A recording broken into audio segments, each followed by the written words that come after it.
Chilli powder, ಸಖತ್ ಖಾರ ಬಣ್ಣ ಮತ್ತು ರುಚಿ ಆಚಿ ಚಿಲ್ಲಿ ಪೌಡರ್. ಹಾಸನದಲ್ಲಿ ಇಂದು ಜೆಡಿಎಸ್ ನಾಯಕರಿಂದ ಬೃಹತ್ ಶಕ್ತಿ ಪ್ರದರ್ಶನ. ಹಾಸನದ ಭುವನಹಳ್ಳಿ ಬೈಪಾಸ್ನಲ್ಲಿ ನಡೆಯುವಂತಹ ಸಮಾವೇಶ. ಟಿವಿ5ಗೆ ಮಾಜಿ ಸಚಿವ ಎಚ್.ಡಿ. ರೇವಣ್ಣ ಈ ಒಂದು ಬೃಹತ್ ಸಮಾವೇಶದ ಕುರಿತು ಪ್ರತಿಕ್ರಿಯೆ ಕೊಟ್ಟಿದ್ದಾರೆ. ಮೊದಲ ಬಾರಿಗೆ ಜಿಲ್ಲೆಯಲ್ಲಿ ಜೆಡಿಎಸ್ ಬೆಳ್ಳಿ ಹಬ್ಬವನ್ನು ಆಚರಿಸ್ತಾ ಇದ್ದೀವಿ. ಇದು ಜೆಡಿಎಸ್ ಪಕ್ಷಕ್ಕೆ ಕಾರ್ಯಕರ್ತರಿಗೆ ಶಕ್ತಿ ತುಂಬುವಂತಹ ಸಮಾವೇಶ. ಬರೋಬ್ಬರಿ 2 ಲಕ್ಷಕ್ಕೂ ಹೆಚ್ಚು ಜನರು ಸೇರುವಂತಹ ನಿರೀಕ್ಷೆಯನ್ನ ಇಟ್ಕೊಂಡಿದ್ದೀವಿ ಅಂತ ಹೇಳಿದ್ದಾರೆ ಎಚ್.ಡಿ. ರೇವಣ್ಣ. ಹರದನಹಳ್ಳಿಯ ಈಶ್ವರ ದೇವಸ್ಥಾನದ ಪೂಜೆಯ ನಂತರ ರೇವಣ್ಣ ಮಾತನಾಡಿದ್ದು ಪ್ರತಿಕ್ರಿಯೆಯನ್ನ ಕೊಟ್ಟಿದ್ದಾರೆ. ಅದರಲ್ಲೂ ಗಮನಿಸಬಹುದು, ಬೃಹತ್ ಸಮಾವೇಶ. ಎಲ್ಲ ಒಂದು ಕಡೆ ಜೆಡಿಎಸ್ ಮಂಕಾಗಿರುವಂತಹ ಹೊತ್ತಲ್ಲೇ ಈ ಒಂದು ಬೃಹತ್ ಸಮಾವೇಶ ಶಕ್ತಿ ಪ್ರದರ್ಶನಕ್ಕೆ ಮುಂದಾಗಿರುವಂಥದ್ದು ಬಹಳ ಮಹತ್ವವನ್ನ ಪಡೆದುಕೊಳ್ತಾ ಇದೆ. ಅದರಲ್ಲೂ ಗಮನಿಸೋದಾದ್ರೆ ದೇವಸ್ಥಾನದ ಪೂಜೆಯ ನಂತರ ಈ ಒಂದು ಬೃಹತ್ ಸಮಾವೇಶಕ್ಕೆ ಎಲ್ಲರೂ ತೆರಳಿರುವಂಥದ್ದು. 1400 ಪೊಲೀಸ್ ಸಿಬ್ಬಂದಿಯನ್ನ ಕೂಡ ಈ ಒಂದು ಬೃಹತ್ ಸಮಾವೇಶಕ್ಕೆ ನಿಯೋಜನೆ ಮಾಡಲಾಗಿದೆ.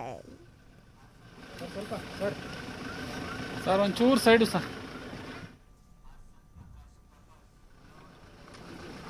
ಈ ಬಗ್ಗೆ ಹಾಸನದ ಪ್ರತಿನಿಧಿ ಪ್ರಕಾಶ್ ರೇವಣ್ಣ ಜೊತೆಯಲ್ಲೇ ಚಿಟ್ಚಾಟ್ ನಡೆಸಿದ್ದಾರೆ, ನೋಡೋಣ. ಹಾಸನ ಜಿಲ್ಲೆಯಲ್ಲಿ ಮೊದಲ ಬಾರಿಗೆ ಬೆಳ್ಳಿ ಹಬ್ಬವನ್ನು ಜೆಡಿಎಸ್ ಪಕ್ಷದ ವತಿಯಿಂದ ಈಗಾಗಲೇ ಮಾಡ್ತಾ ಇರುವಂಥದ್ದು. ಈ ಬೃಹತ್ ಸಮಾವೇಶಕ್ಕೆ ಮಾಜಿ ಪ್ರಧಾನಿ ಎಚ್.ಡಿ. ದೇವೇಗೌಡರು, ಕೇಂದ್ರ ಸಚಿವ ಕುಮಾರಸ್ವಾಮಿ ಅವರು ಸೇರಿದಂತೆ ಜೆಡಿಎಸ್ನ ಶಾಸಕರು ಜೊತೆಗೆ ಮಾಜಿ ಶಾಸಕರು ಎಲ್ಲರೂ ಜೆಡಿಎಸ್ನ ಮುಖಂಡರು ಖುದ್ದಾಗಿ ಹಾಜರಿರಬೇಕು. ಮಾಜಿ ಸಚಿವ ಎಚ್.ಡಿ. ರೇವಣ್ಣರವರ ನೇತೃತ್ವದಲ್ಲಿ ಈ ಸಮಾವೇಶ ಕೂಡ ಈಗಾಗಲೇ ಹಾಸನ ಜಿಲ್ಲೆಯಲ್ಲಿ ಮೊದಲನೇ ಬಾರಿಗೆ ನಡೀತಾ ಇರುವಂಥದ್ದು. ಅಂದರೆ ಬೆಳ್ಳಿ ಹಬ್ಬ ಮಾತ್ರ ಮೊದಲನೇ ಬಾರಿಗೆ ನಡೀತಾ ಇದೆ. ಈಗಾಗಲೇ ಹರದನಹಳ್ಳಿಗೆ ಮಾಜಿ ಸಚಿವ ಎಚ್.ಡಿ. ರೇವಣ್ಣರವರು ಬಂದಿದ್ದಾರೆ. ಅವರ ಮನೆ ದೇವರಿಗೆ ಪೂಜೆ ಮಾಡಿದ್ದಾರೆ.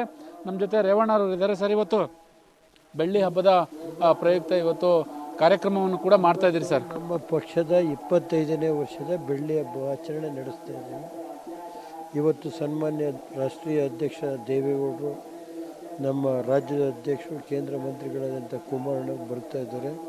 ವಿರೋಧ ಪಕ್ಷದ ನಾಯಕರಾದಂಥ ನಮ್ಮ ಪಕ್ಷದ ಸುರೇಶ್ ಬಾಬು ಮತ್ತು ಮೇಲ್ಮನೆ ಉಪಾಧ್ಯಕ್ಷ ಅಂತ ಭೋಜೇಗೌಡರು ಇರ್ಬೋದು, ಎಲ್ಲ ಶಾಸಕರು, ಜಿಲ್ಲೆಯ ಶಾಸಕರು ಮತ್ತು ನಮ್ಮ ಜಿಲ್ಲೆಯ ಎಲ್ಲ ಜನ ಚುನಾಯಿತ ಮಾಜಿ ಜಿಲ್ಲಾ ಪಂಚಾಯತ್, ತಾಲೂಕು ಪಂಚಾಯತಿ, ಪುರಸಭೆ ಎಲ್ಲ ಭಾಗವಹಿಸ್ತಾ ಇದ್ದಾರೆ. ಸುಮಾರು 2 ಲಕ್ಷ ಜನಕ್ಕಿಂತ ಹೆಚ್ಚಿಗೆ ಭಾಗವಹಿಸುವಂಥ ಇದೆ ಸನ್ನಿವೇಶ ಬರ್ತಾರೆ.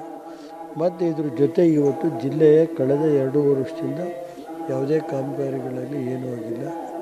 ಮತ್ತು ನಮ್ಮ ಏನು ಕುಮಾರಸ್ವಾಮಿಯವ್ರ ಸರ್ಕಾರದಲ್ಲಿ ಕೊಟ್ಟಂಥ ಹಣನೂ ಇವತ್ತು ಆಗಿಲ್ಲ. ಇದೆಲ್ಲ ಇವತ್ತು ಒಂದು ಜಿಲ್ಲೆಯ ಮತ್ತು ರಾಜ್ಯದ ಜನತೆ ಪಕ್ಷ ಸಂಘಟನೆ ಮಾಡೋದಕ್ಕೆ ಇವತ್ತು 25ನೇ ವರ್ಷದ ನಮ್ಮ ಪಕ್ಷದ ಏನು ಬೆಳ್ಳಿ ಹಬ್ಬ ಆಚರಣೆ ಮಾಡ್ತಾಯಿದ್ವಿ. ಇದರಲ್ಲಿ ಬಾಕಿ ವಿಷಯ ಅಲ್ಲೇ ಮಾತಾಡ್ತೀವಿ. ಸರ್, ಒಂದೇನಂತಂದರೆ ಈಗಾಗಲೇ ಎಷ್ಟು ಜನ ಸೇರುವಂಥ ನಿರೀಕ್ಷೆ ಇದೆ? ಜೊತೆಗೆ ಕುಮಾರಸ್ವಾಮಿ ಅವರು ಈ ಕಾರ್ಯಕ್ರಮಕ್ಕೆ ಆಗಮಿಸ್ತಾ ಇದ್ದಾರೆ.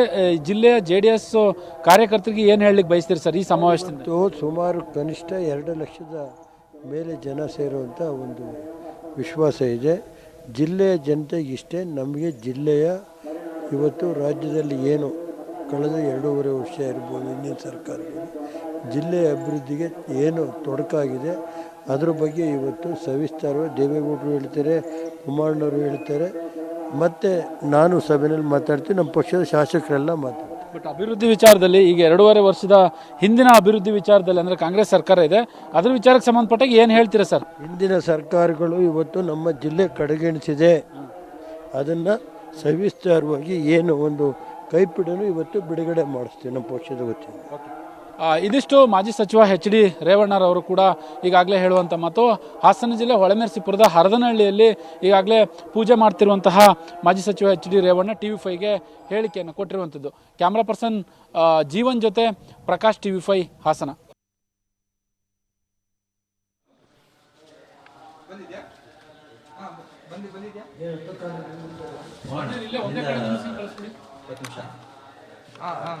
ನೋಡಿ ಈಶ್ವರ ದೇವಸ್ಥಾನದಲ್ಲಿ ವಿಶೇಷ ಪೂಜೆಯ ನಂತರ ಟಿವಿ5ಗೆ ಬಂತಾ? ಓಕೆ, ಪುನಃ ಕೊಡ್ತೀನಿ ನೋಡಿ.